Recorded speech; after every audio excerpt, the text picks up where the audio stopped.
This game makes no sense now.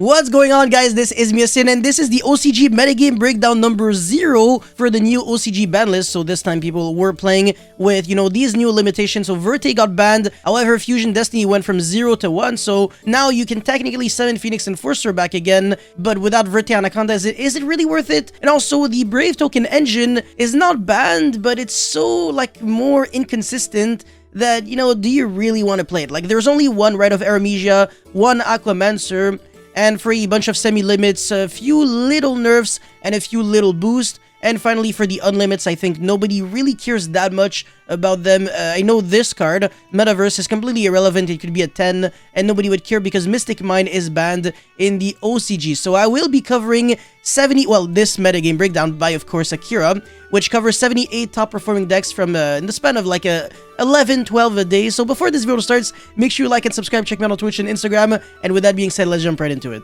Alright, so we got deck build pack, Tactical Masters. I don't know if that was the set with the Labyrinth, but as you can see, Branded Despia is still the #1 best deck, which makes absolutely zero freaking sense that the majority of them are still playing with the Brave Token engine. Holy shit, man. People just don't care. People literally just don't care. You can play with 2 Brilliant Fusion and 3 Garnet, and it's still fine. What? It makes no sense. Oh my god. And really? Really? Dude, how? Again, this is the exact same as what I just said. There is one good card, one Fusion Destiny, with 2 Destiny Hero bricks, no Anaconda, and people are still playing Phoenix Enforcer. This makes no freaking sense. People just never want to change at all. They always play the exact same decks, and as long as Konami doesn't completely ban something, even if it's just if it's just limited, they will always play it. Destiny Hero Adventure branded Despia, Destiny Hero Predaplant, Dinomorphia branded Despia. That's actually freaking sick. Oh my god. Invoked branded Despia. That's also pretty interesting. So yeah, still the #1 best deck, but not by a long shot, because Flunderies is ridiculously good, and if everyone else is heavily nerfed, Flunderies is unfair because it really capitalizes off the fact that other people can brick, because if Flunderies doesn't brick, it always wins, and if it bricks, at least it has unfair hand traps that allow the opponent to not play for a turn, and they can easily unbrick just by drawing the quick play, the field spell, or Rabina. So yeah, definitely don't sleep on Flunderies, and also this deck will be sleeper in the TCG as well. Granted, the other decks get hit on the ban list because right now everything just looks like it's full power. We still have freaking Verte, we still have Dragoon and Phoenix Enforcer, we still have Brave Token at 3, we have just way too many things that the OCG doesn't have, so that's the reason why Flunderies is good out there and not really over here. So it's just a matter of time, but the deck is good, trust me. And the third deck is the equivalent of Based for them, so Rose Dragon Adventure Tenyi. I really like this name way more because at least it's actually intuitive on what it truly is, whereas in the TCG, calling it Based is very stupid, because when you think about it, the letters have absolutely nothing at all to do with the deck. It's still a Rose deck featuring Brave Token cards. That's it. It should have the letter R in it, but for some reason it doesn't have it. Anyways, Drytron, yeah, Punkthyrions. I really have to make a video covering the Punk engine. I think it's actually really insane. Very, very good. A single card gets you a level 8 Synchro and a level 8 monster on the field, so that you can mill 9 cards with a single emergency teleport, or actually just using up your normal summon. The Punk monster is actually good. So yeah, and a discard of course, but anyways. 4 Tenyi Sword Soul with Protos, by the way. So they have Protos, and it's still not as good as Flunderies. Yeah, that's actually kind of crazy. Anyways, Adignister, Adamancipator, Adventure, Virtual World, very good deck in the TCG as well. It's just that it plays less hand traps because it has to fit in a lot of Brave Token cards. Therions ABC, I've been saying this for so long, but I kept saying that Therions ABC would eventually become very, very, very good, and clearly it is. It's just that the other decks are still a little too good, so it will have to wait maybe just a little bit. Anyways, Tribrigade, Lyrilusk, Mr. Rune, very good deck as well. Definitely has a lot of potential. A lot of people have the incorrect idea of what this deck is supposed to do. It's not really a deck out deck. That's not what a Mr. Rune is. It's a deck that uses the field spell to draw a lot of cards so that you have a lot of resourcefulness and you can draw hand traps. You can draw your Needle Fiber or a Dawn combo plays and, explode from there, but not really a deck where you just stall and deck your opponents out. So, yeah, that is not what Mr. Rune is. Anyways, Salamangreat, Sky Striker, Spiral, branded Eldritch, Kotalker, Destiny branded Tri-Brigade, what the heck? This should be in here, not in outside, even though there are random Tri-Brigade cards. What the where is the synergy? And again, so many oh my god. Anyways, Loudmoing, Invoke Shadal, Marinsas, okay. And then Punk, Phantom Knight, and Zephyra, shouts to Anthony. For branded Despia, Giamoke went 8-0 and finished first in a tournament with 78 players, not too bad. With Fusion Destiny back to 1, people actually really wanted to experiment with the engine. However, they realized that the fact that Verte Anaconda is banned made it so that they would play more bad cards than good cards. So they ultimately decided unanimously almost to just not play the engine, but as we still clearly saw, some people still wanted to play it, so I was like, what the frick is this? And yeah, even if Aquamancer, sorry, holy shit, even if Aquamancer and Rite of Aramesia are both limited, people are still playing the Brave Token engine. And the reason why I think this is kind of weird is because Journey of Destiny itself is not a card that allows you to do that much more. So you're playing 2 good cards in the form of Aquamancer and Rite of Aramesia, which do get you to that negate, and then you're playing a card that you never want to draw, which is the Equip Spell, a card that doesn't do anything at all when you draw it, outside of if you draw Journey of Destiny or Aquamancer or Rite. So that's the Griffin. So this is almost like a Takatomborg sometimes. It really depends. Sometimes it's like okay to draw, and sometimes it's actually almost a good thing to draw, because it means that you're not really losing to like Droll, because you don't have to search first. You can special summon it and then search, and then if you get Drolled, well, you can negate it. And then, yeah, the Equip Spell, like I said, and Journey of Destiny, not the best. So we don't have enough good cards to bad cards. The ratio just isn't there, and people don't care at all. They still want more ways to just interact with their opponent's board, even when they when they have like a very good deck. You know, Aluber, now it's back at 3 because you don't really care about the restriction anymore. It won't happen that often, so that's the reason why it's back to being a 3 of.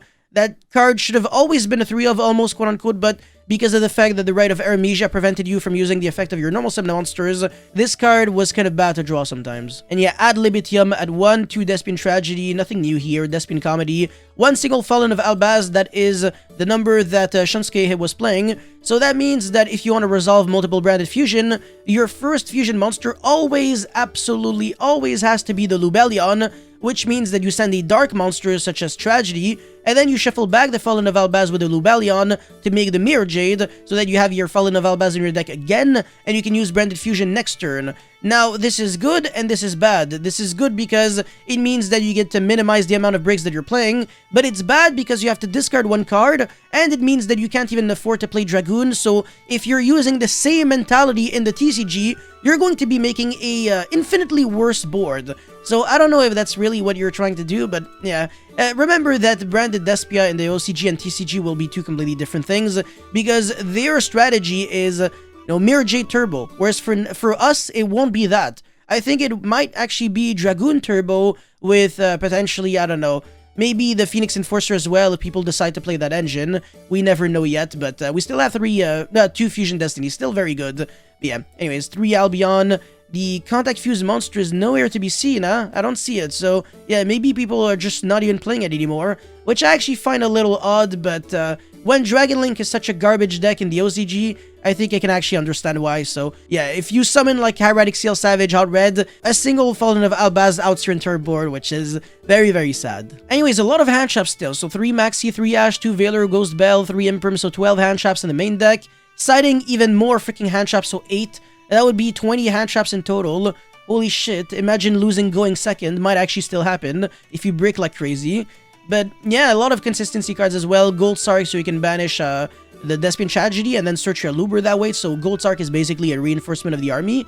Foolish Burial is the exact same. People are not playing Allure of Darkness because there are not a lot of dark monsters that when you think about it that you can really benefit off of banishing. So not the best. And yeah, branded in red. Always either a 2 of or 3 of, really depends on the situation. Anyways, that's pretty much it for this Branded Despia deck. For Flunderies, oh my god, this is so spicy. Seriously, this guy is very, very well awake. So he's playing Retaliating Sea in the side deck because it is broken against the Brave Token engine. I've been saying this since, you know, a while, but actually it's not really against the Brave Token, rather. It's the fact that, you know, Branded Fusion really loses very, very hard to Retaliating Sea because the materials are getting banished, so you can't really use you know, Albion.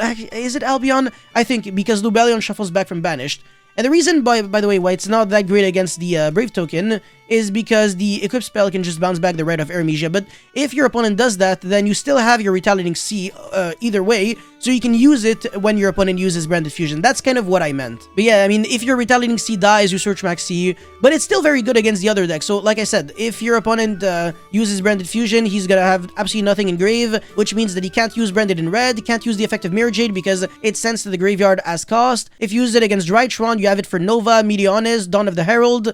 So Herald of Arclight will never be able to trigger, of course, because it can't be hit to the grave.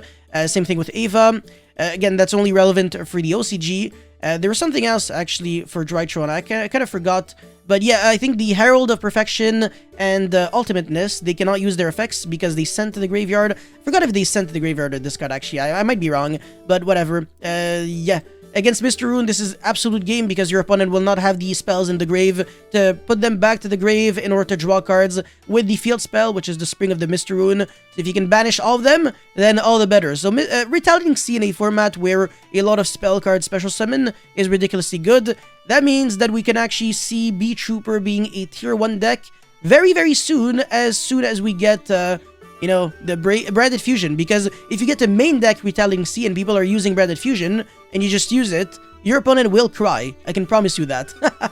So, yeah, very terrifying. Adventure Tenyi, that is the deck that looks very similar to Based. This guy is not playing the rank 7 turbo package very aggressively anymore, so he cut one Griffin Rider with one illegal Knight, and the reason for that is simply because the Brave token engine is kind of dying off almost. There's only one Aquamancer, one Right, but still, people are still playing Foolish Burial. And by the way, that's something that I should have mentioned here as well. Foolish can't send the Aquamancer even in that deck. So it's not just Despian Tragedy. A lot of flexibility with this card. I'm actually a big fan. Whereas Gold Sark, you can only really banish this card to search your Lubert. So a little worse, but not the end of the world. But yeah, very nice deck, honestly. Outside of the fact that it's playing a bunch of bad cards. So we really cannot afford to play this deck in the OCG at all. But yeah, still very nice. Protoss, holy shit. Anyways, Drytron, I don't really care that much about this version of Drytron because it is super illegal in the OCG, TCG as well. 3 Ben 10, what the frick? 2 Ava, oh my god. And yeah, no. Extra Foolish? Why? Your deck is already super consistent. Anyways, he's playing Herald of Greenlight, I think it's in the side deck. Yeah, so we can negate a few spell cards like Branded Opening, which is you can only use this card once per turn. However, if you have something like Ash, you shouldn't really use it for that card because it's already a hard once per turn anyways. You should use cards like Ash, which negates the effect and not the activation, on cards that say you can only activate this card once per turn, such as Branded Fusion. So if your opponent has Branded Fusion, you're not really trying to use Herald of Greenlight, you're trying to use Ash if you have it. If you don't have it, then whatever, then you have to use your Herald of Greenlight. I actually can't believe that people are even playing Herald of Greenlight now, but whatever, it kind of makes sense to a certain extent. But yeah, that's the reason, again, there's a huge difference between something that is you can only be activated once per turn, and you can only be used once per turn. So if you negate the activation of a card that can only be activated once per turn, you can attempt to use another one. Whereas if you negate a card that says you can only be used once per turn, if you negate it, then regardless of if you have other copies, you can't use them whatsoever. So that is the reason why negations are not all the same. But yeah, in conclusion, I guess Droll and Logbird is a good tech against a few popular decks, including Tri-Brigade Lyrilusk, even though it's not really doing that much. And yeah, Branded Despia and Flunderies still top decks, but Flunderies definitely catching up to Branded Despia. It's only one deck position away from Branded Despia, so I think the next OCG metagame breakdown, I wouldn't be shocked if Flunderies was actually tied with Branded Despia or even surpassed it just a little bit because of how just annoying this deck can be in the main deck with, you know, Shifter, Maxi, but not losing to Maxi, and stuff like that. So that's pretty much all I have to say for this video. Let me know your thoughts in the comment section below. Don't forget to like and subscribe, and I'll see you guys very soon. Peace.